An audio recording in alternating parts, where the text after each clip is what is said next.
ito, kilala niyo po ba ang National Archives of the Philippines? Kilala niyo? Hindi.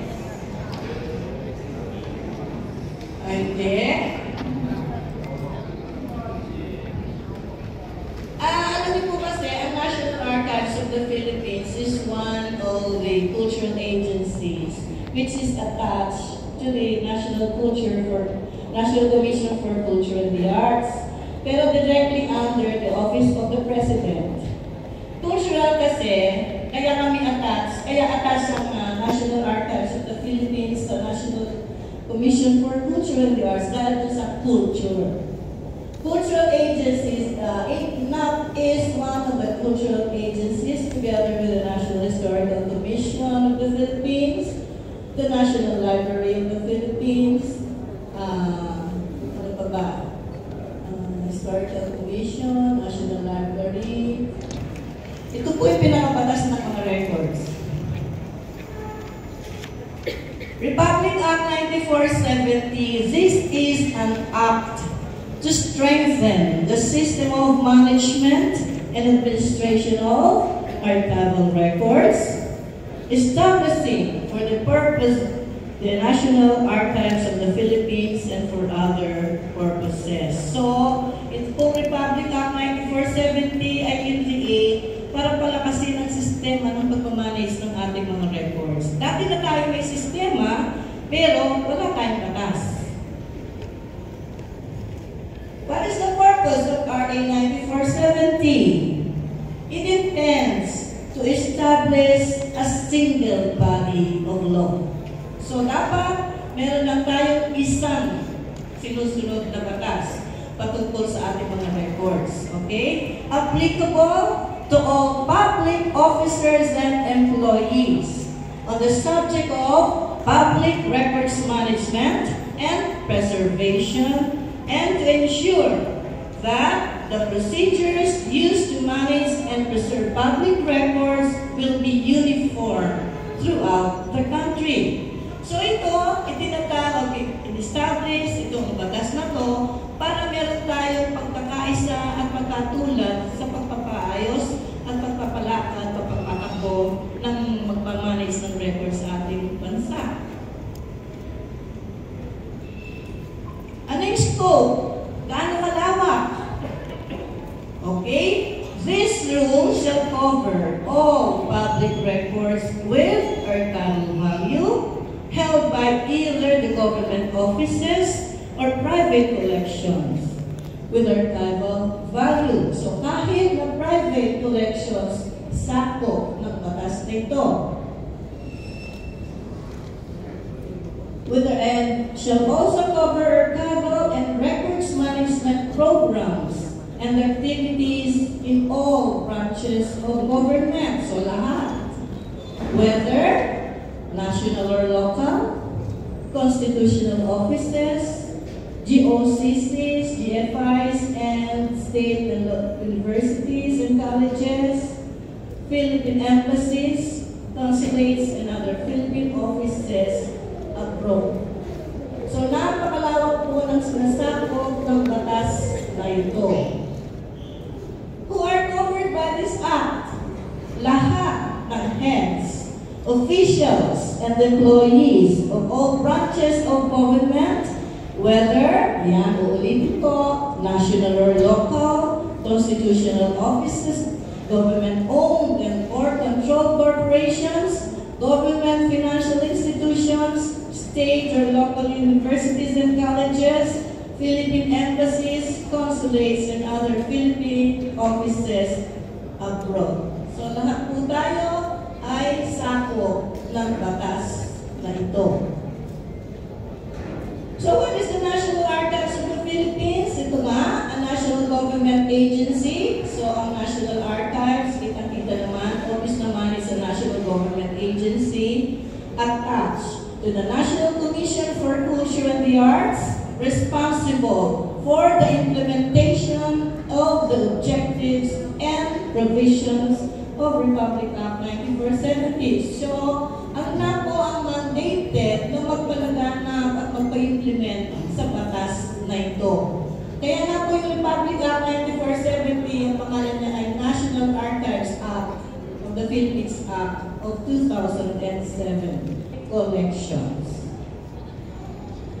So what programs and activities of government offices are covered under this Act?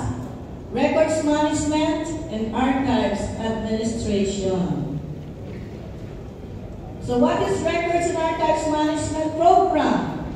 A Records and Archives Management Program is a planned, coordinated set of policies, of procedures, and activities needed to manage records and administer archives in the various government agencies, including local government units. Records Officer Unit, from their organic personnel in coordination with either the Department of Budget and Management or the highest approving body of an agency and the National Archives of the Philippines within a year from this date of effectivity of Republic Act 9470. So dapat sa panahon ito, meron na tayong kanya-kanyang na-establish na records office or records unit.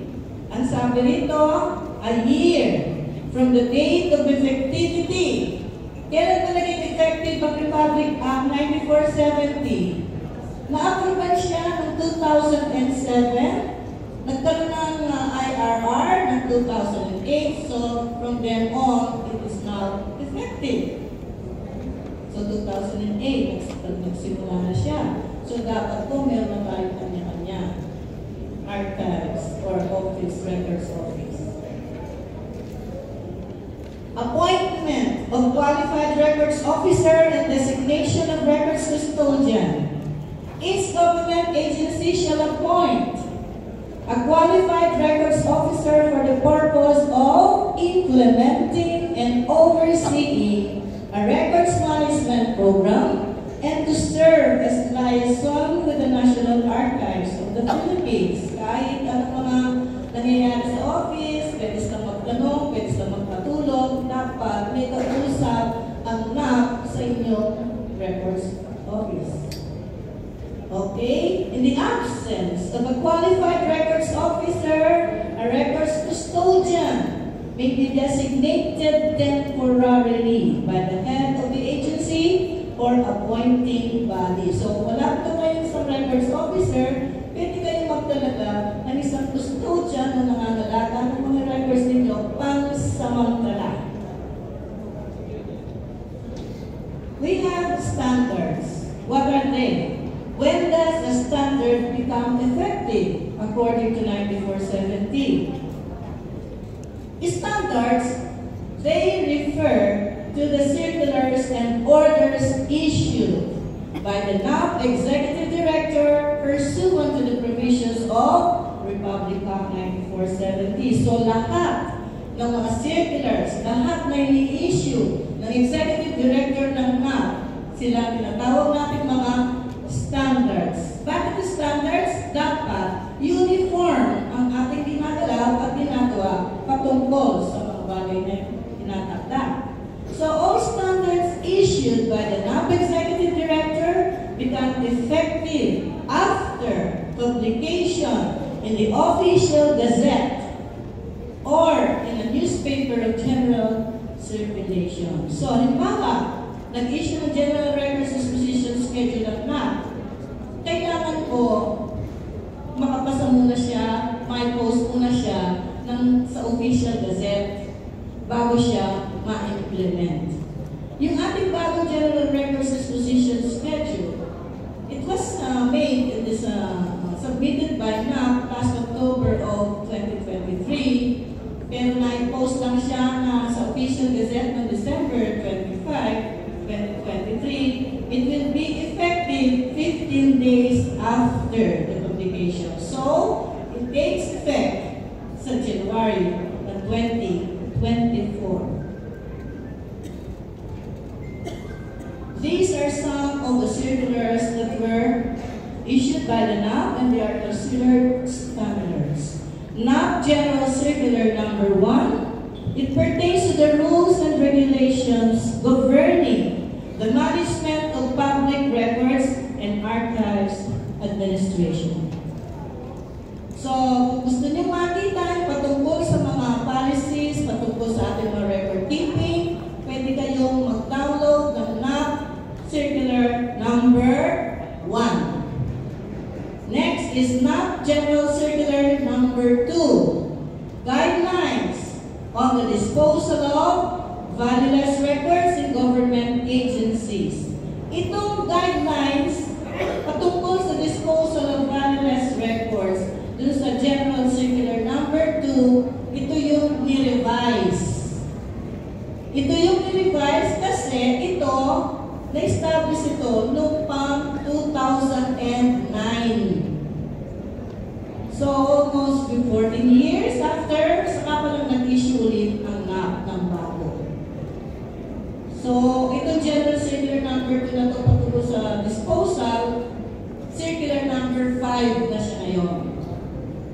So, General Records Disposition Schedule that are common to all government agencies. Kaya siya Series of 2009. NAP General Circular Number 3, Guidelines on the Establishment and Use of General Records Disposition Schedule for Local Government Units. NAP General Circular Number 4, Guidelines on National Inventory of Records and Archives. So, nandito yung guidelines, paano natin gagawin ang inventory when it comes to national. Kasi iba yung ating pansarili lang. Ito po yung 5, ito yung bago, at ito na ngayon ang i-implement natin. Na-revise yung Circular Number 2, papasok ngayon itong Circular Number 5. October 10, 2023 sa ginawa ng NAP. Guidelines on the Disposal of Valueless Records in Government Agencies Revising. NAP General Circular Number 2 of 2009. Rule 1. This circular prescribes uniform standards or guidelines to be followed by the government agencies in the disposal of or destruction of their valueless records. So that is General Circular Number 5. Article 6, on miscellaneous provisions, patungkol sa NAP General Circular Number 5. Meron tayong repealing clause. All orders, rules, and regulations or part thereof which are inconsistent herewith are hereby repealed or amended accordingly. So, wala na. Effectivity. This circular shall take effect 15 days after the date of the publication in the official gazette. Kaya sabi ko, 2023, pinost na sa official gazette ng December, so nag-take effect siya ng January 2024. Memorandum Circular Number 2104-01 for the Electronic Records Management Policy. This is another standard.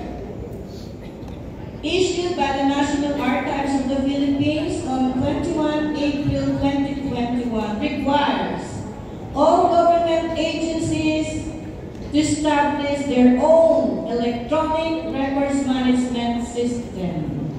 Okay ka tayo? Okay, yun na. Okay. Yun yung Memo Circular Number 2104-01. This sets the standards for the management and preservation of electronic records. The policy provides guidelines for the government section in the SIP from traditional paper records management to an electronic regime. So the BDRMP also contains protocols for managing the creation, the use, the storage, disposition, and archiving of electronic records. So, those are the standards issued by the NAP. We have the duties according to Rule 22 of RA 9470. It shall be the responsibility of every public official and employees to adhere document the transaction of public business and the services and programs for which such persons are responsible. And how will we do that? Paano natin magagawa yung adequately document? Every time na may magre-request atin ng document, dapat documented. You cannot give anyone the required or requested document without first requesting. So, kailangan nyo gumawa ng request form. Kahit magkaka-opisina tayo, kailangan pa rin na request form.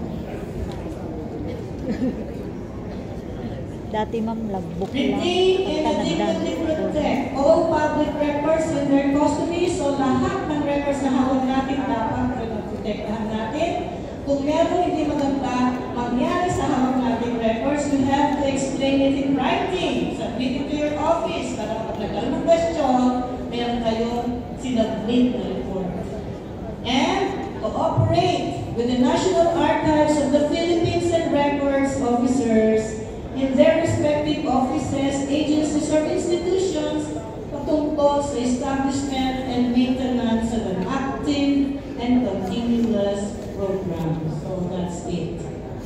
So yun po ang ating batas patungkol sa Republic Act 94-7. Ano ba yung mga sabi kong requirements? Ano yung unang requirement na sinabi ko sa paggawa natin, pag-establish natin ng records disposition program? Naalala niyo ba? May directives. Guidelines and support.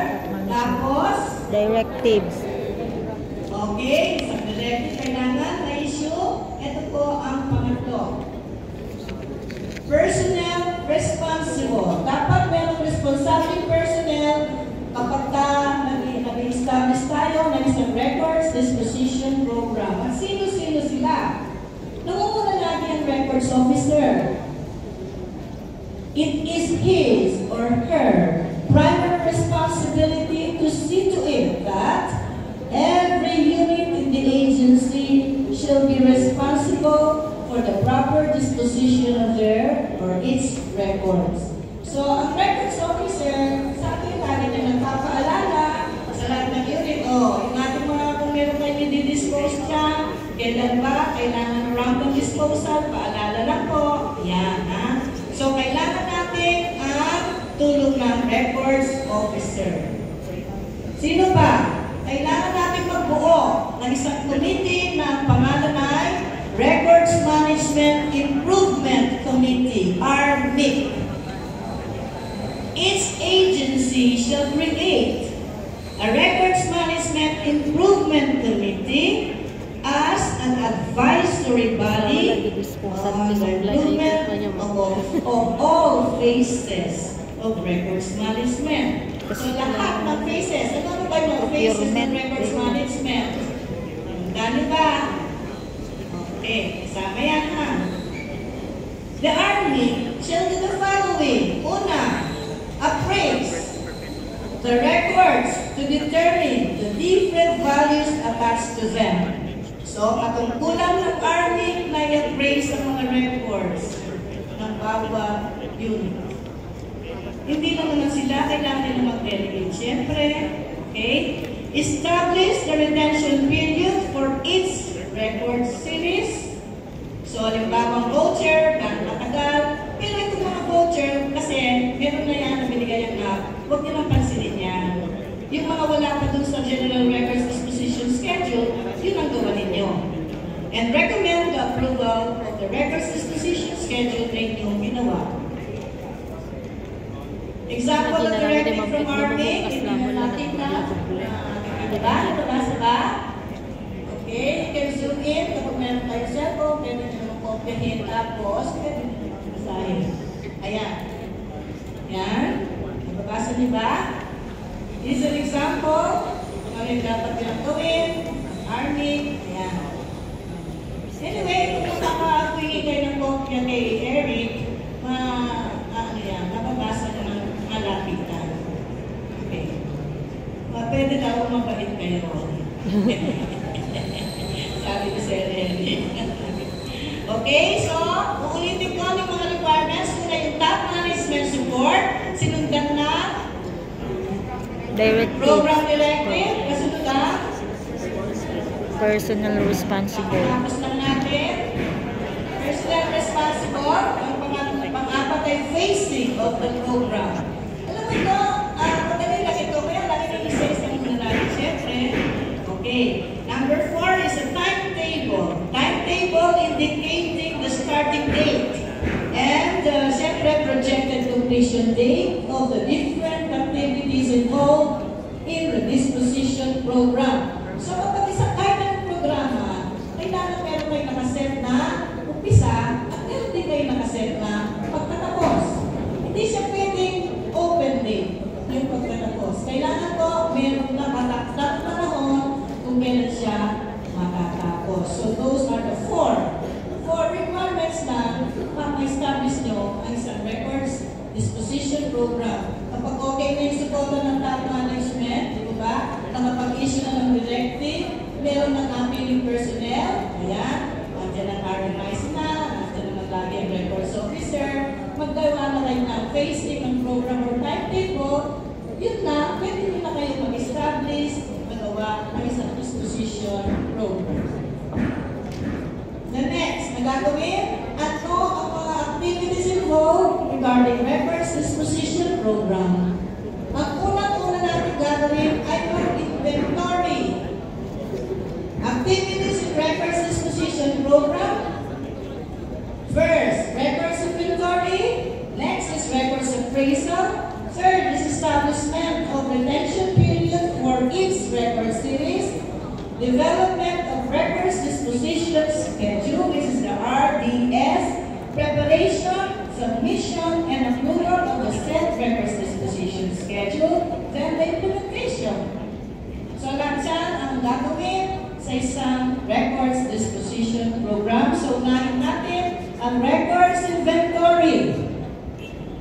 Records inventory is the conduct of related activities to locate. Pag nag-inventory ka, nilolocate mo, ina-identify mo, dinidescribe mo, binibilang at sinusukat ang lahat ng records sa opisina and storage areas. Hindi lang sa loob ng opisina, sa lahat ng storage areas, including all loose and bound papers, microfilms, optical discs, and magnetic tapes. Lahat. Walang may iwan. It is a descriptive list of the records holdings of an agency. Not all records have to be listed one by one. It is usually done in record series. Kapag sinabi natin inventaryo, lahat po ng ating records, kahit anong medium, mapa-tape, mapa-disket, electronic type, diba? Papel, kahit audio-visual, lahat yan, kasali.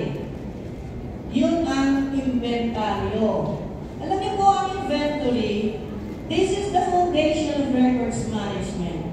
Maski sa NAP forms, mga lahat ng forms ng NAP, laging number 1 ang inventaryo. Why?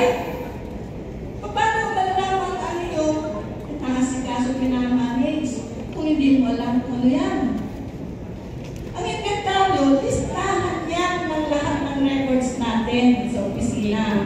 Sasabihin mo, nawawala po yung record, dati nandyan lang yan, ngayon hindi na makita. Ano yung patunay mo? Ang inventaryo ba yan? Obra na rin to. Ang inventaryo ba yan? So kung walang inventaryo yan, hindi mo makiklaim yun. Paano mo mapatunayan? Nakikabil the digit at the permanent na contemporary. So number 1, records inventory. It is not all records have to be listed one by one. It is usually done by record series. Pag pinagkat natin ang record series, ang ibig sabihin niya, hindi lahat iniisa-isa mo. Halimbawa,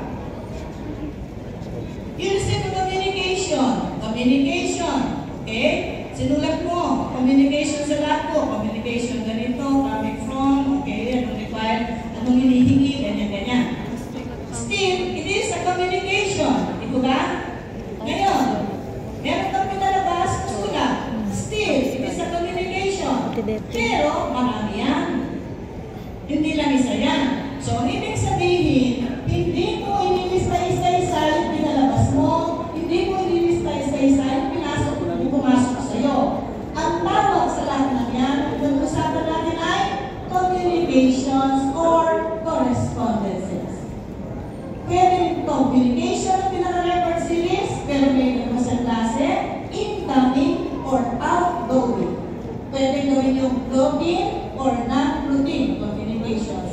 Depende sa inyong gagawin. Still, hindi iisa-isahin yan. They are all communications, they are all correspondences. Huwag niyong iisa-isahin yan, kunin niyo yung pinakamahaba at kunin niyo yung pinakakulit. Yun ang period covered ng record series. Ayan. Gets niyo po? Hello? Okay.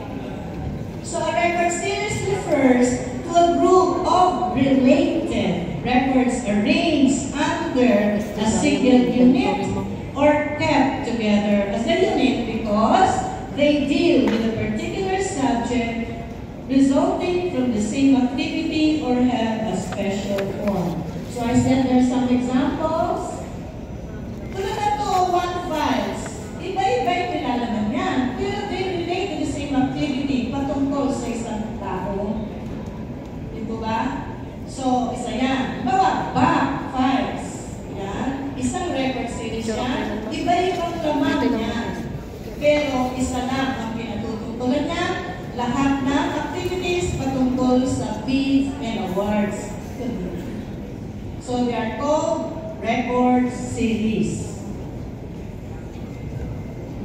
The legal basis for records inventory, Article 3, Section 15, all government offices shall regularly conduct an inventory of their public records and shall be mandated to keep all public records under this custody, records transferred to the National Archives or record centers, and records disposed with an approved and authority from NAP. Ibig sabihin, doon sa National Inventory Form, nilagay nyo doon yung mga kumililipat na kayo sa NAP, Record Series Center, kung may nalilipat na kayo sa NAP, Archives, o kung may nag-dispose na kayong records, dapat i-mention nyo yun doon sa Records Inventory Form. Ano ba ang objectives ng isang inventory? Una, to identify and to know the location of the record. So, kapag nagkakaroon ng trahedya, nagkaroon ng sunog, nagkaroon ng baha, sasabihin nyo sa nawala po, sir. Okay, lista nyo, ano ng record sa nawala? Ang sasabihin sa inyo, ng opisina, sir, hindi po kasi namin alam kung anong records yun. Hindi na po mabasa eh. Hindi po yung katanggap-tanggap. Bakit? Kasi kung meron kayong inventaryo, alam nyo kung ano yung nasira dun sa lugar na yun. And that is the essence of identifying and knowing the records and their location. Example, ng pag-compute ng volume ng records natin, ang pagkakamit tayo ng 4-drawer cabinet. Ang nilalaman, kapag puno ang isang drawer ng 4-drawer cabinet ay matumbas ng 0.056 cubic meter. So, kung gano'n kadami yan, kapag lahat ay puno, 4 drawers siyempre times 4 is equivalent to 0.224 cubic meters. Ngayon, kung wala naman tayong drawer, 7, ang mahirap, kung ang opisina nyo ay naitalang 1965, tapos sa inventory nyo, ang pinakaunang record ay 1971. Nasaan yung record between 65 to 71? Nawawala na, naibenta na sa magkakote. Di po ba? Ganun talaga yun. You just have to explain what happened. To find out the present and the future needs of the agency in terms of filing equipment, floor space, and records personnel. Alam mo ito sa inventaryo, makikita natin yung volume. Makikita nyo yung mabilis mag-accumulate. Anong record series ang mabilis mag-accumulate sa ating opisina? Kaya natin tinatanong para kapag nagkaroon tayo ng mga bagong shelves, nagkaroon tayo ng pangangailangan ng tayo ng tao, alam natin kung sino yung pangangailangan niya. Yung kumakawag ng pinakamaraming mag-accumulate ng records. At pinulugaran. Kaya natin inaalam niya sa pamamagitan na inventaryo. Sige lang. So next, the qualities of records inventory must cover all records walang maiiwan. Kasali lahat, kasali. Kahit sa nasa tabi ng bako, nasa loob ng dating sikat, nasa loob ng sasakyan. Naglalagay dyan, kasama po lahat. It must cover the entire agency or organization, kahit ang branch yan, magsama-samahin nyo, kasi the whole organization. It must be clear with respect to both the records descriptions and disposition instructions. Anong record yan? Disposition instruction? Permanente ba yan? So, disposition instruction for preservation. So, bakit natin kailangan ng inventaryo? Ano ba importansya nito sa atin? Kapag po tayo ay aalis na sa opisina niya, kailangan meron proper turnover of records to the successor. Ito ang mga records na iiwan ko sa iyo. So, makikita mo na mga record holdings na yan sa inventaryo. So, you are now turning over the records to sa successor mo. Sa pamamagitan ng magbibigay sa kanya ng inventory. Kung ano sila, papel ba sila, electronic ba sila, kung nasaan sila. Yan. This is an examination of the records. So without going directly to the storage area o kung saan mga lugar, Buglangon 27 na ito ti seminar. pinagtitiwalaan natin charge the records. That is what we call the consultation method. And another one is by questionnaire or survey. Each department completes its own inventory with little or no direct examination of the records sa pamamagitan ng isang questionnaire. So ito po, puro estimate lang ito. Approximately, ganyan. Hindi ko parehas ng physical. Ang physical, tumbok na tumbok mo kung ano talaga. Marami kung nasan sila. Ito ito, may questionnaire. At saan pa lang dito? Puro approximate. Okay, so mabilis. Pwede kayo sabay-sabay ng inventaryo natin. Any questions so far? Okay. We have to plan the inventory. Una, kung gagawin pag nagpagplano ka na. Una, siyempre, mamili ka na. Select and train personnel for the inventory process. A successful inventory and records management program depends on informed personnel. Siyempre, akatasan mo ba yung wala namang magkakaintindi sa ginagawa niya? So kapag nakatasan ka, ibig sabihin, pinagtitiwalaan ka. At meron kang kakayanan na gawin ang dapat. Kaya minsan, hindi ba nagdaman-daman ako na ako? Ibig sabihin, pinagtitiwalaan ka, darling.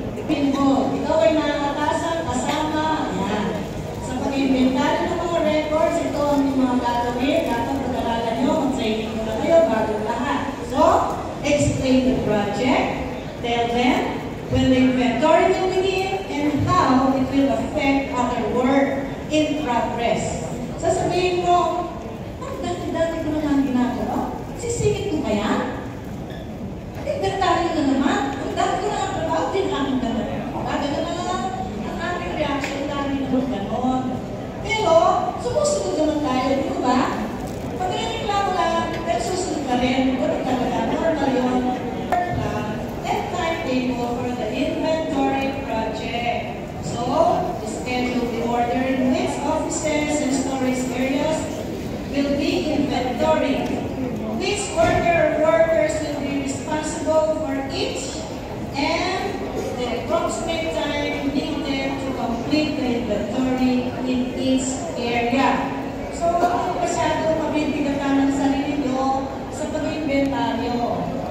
tayo no kasnete waras na gagawin ko mo. May agi kuko. So, map 5 location. Ibig sabihin, kung magawa ka ng sketch Customize. sa mga lokasyon, matupuntahan mo kaya mapping. Mapping 5 locations or map 5 locations by identifying the location of all records you ensure complete examination of records holding. So, an accurate analysis depends on a thorough collection of information and knowing where to find additional information is needed. So, paano natin gagawin ng pagmamapa? Ganito. So, get the location. Location, sketch, the floor plan of the red room. Ito yung room na papasukan ko, ito yung cabinet ko. So, kung ano, ilang cabinet ba meron? Ang inventory mo, meron ba sa kahon, meron ba nasa sakit? So, i-drawing mo, sketch mo lang. Para alam mo, kung ano yung gano'ng matagal ang pensa mo, kung malalaman, kung gaano matagal ang ginagawa mo. So, sketch the floor plan of the rooms, kung saan ang records are kept, indicate the layout of the filing cabinets, and designate a corresponding number for each cabinet. Dahil hindi cabinet, dahil kahon, lagyan mo ng numero. From left to right, and in clockwise direction of the room. So pagpasok mo, ito yung room, ayan ang mga cabinet, ang kalat, lagyan mo ng number, clockwise. No? O may mga kahon dyan, lagyan mo ng number. So bawat araw, nakakatapos ka, kung sa'yo yung mapa, besin mo. Kasi baka pumas, kinabukasan, bagal ka, yun na naman ang gagawin mo. Hindi ka na makatapos. Di ba? So don't make it very difficult. Each agency should prepare an inventory and appraise of its records holdings in the prescribed form, not form number 1. Ito po prescribed form na to, na-revise din. Itong 2024 lamang. Nagdagdag lang sila ng 2 columns. Okay? As an initial step in developing the records inventory disposition schedule and for whatever purpose the agency may be necessary. Meron na po ba kayong form para sa workshop? Mamaya? Okay, mamaya po pag-i-distribute na yan. Steps. Conducting records inventory. Mag-inventory na tayo. Gamitin natin yung form. Needed form is form number 1, records inventory and appraisal. Okay, and the steps, identify all records by record series, including those records that cannot be classified. Sufficient records, kahit non-record, kahit na yan, mismo, saan mo lang i-identify Maawan ka na kayo. o vital record yan. Haan ma'am, awan digay na Next, identify the location of each record series, including records not properly Kasi placed customize in the tayo designated dapat. storage area. Indicate mo, Siyempre, kanyada ang mga applicable. Approximate the volume of each record by cubic meter. Naliwanag ko kayo kanina. Step 4, fill out the national inventory form. Name of office, part of the revision, the inventory, section or unit kung inventory mo, a telephone number ng opisina, email address ng yung opisina, address, specific location of the office, person in charge of files, date prepared. So napakasimple lang, record series or title or description of the record, covered, period covered, volume, nandiyan naman lang sa form natin. Restriction. Records are to be classified as open access or restricted. Kaya kung walang restriction, open yung access ng record series na yan, lagay nyo na walang restriction. Pero kung restricted, lagay nyo restricted, confidential. Ganyan. Kasi kung wala kayo nilagay, it is considered as open access. Lahat. Amin mo ka na tayo na. Location of the records, Nagiging lang nasa tayo niya, ng order po. nasa admin, Permanent na nasa sa cabinet na yan, drawer, lagay nyo. Frequency of use, kung daily kung ginagamit yung record na yan, minsan lang sa isang buwan. Kung kailan lang kailangan, as the need arises, which is HANA, NLA, and others specified. The duplication of copies, halimbawa, duplication, nakalagay dyan sa inventario nyo, form. Ibig sabihin yan, meron pa bang ibang pinaglalagyan? Itong kopya na to, nagbigay ko ng kopya sa cashier, nagbigay ko ng kopya sa accounting, sa auditing, ilagay nyo. Retention period, if the time value of the record is temporary, then put it temporary. Remarks, a brief description and explain history of the record series indicated in the inventory if not found in the agency RDS. So sasabihin mo, wala. Alam niyo po, kapag walang RDS, walang disposal. Upon completion of the inventory of records, the properly filled out inventory form should be signed by the person who conducted the inventory and by her or his immediate supervisor. The accomplished inventory of records should be submitted to the National Archives of the Philippines for review and evaluation. So this is the form. This is the form. Yan ba yung bigay sa inyong form? May bigay na ba? Yes. So ayan, parehas kapag siya. Ilang columns yan? May bigay sa inyo. Section or unit, design nyo. Okay, pang-apat, ating unit, telephone number ng inyong opisina. Pang-apat, the email address ng inyong opisina. Ano pa? Address ng inyong opisina. Then, the person in charge of files. Kung sino yung in charge of files na inventory nyo. Okay po yan? Kaya nyo lang yung inventory niya. I-fill out na yung first part na yan. Okay. And the last one there is the date prepared. Meron pa bang ibang column? Ayan. So the next part. Ito na. Ano ba yan? Tingnan nyo, I'm just giving you an example. Hindi yun yung nilalagay nyo. Siyempre, depende sa inyong holdings yan. Okay, so lahat yan, record series. Halimbawa, the title and description. Halimbawa, correspondence. Ang correspondence na naging ko dyan ay routine. Ang period cover ng correspondence na yan ay 2023 to present. Ang volume niya ay 1.5 cubic meters. This is just an example. Okay, yung record page niya ay papel. Papel siya nakasulat. Then the restriction is none. Walang restriction itong correspondence. Then the location of records, nandun siya sa administrative room.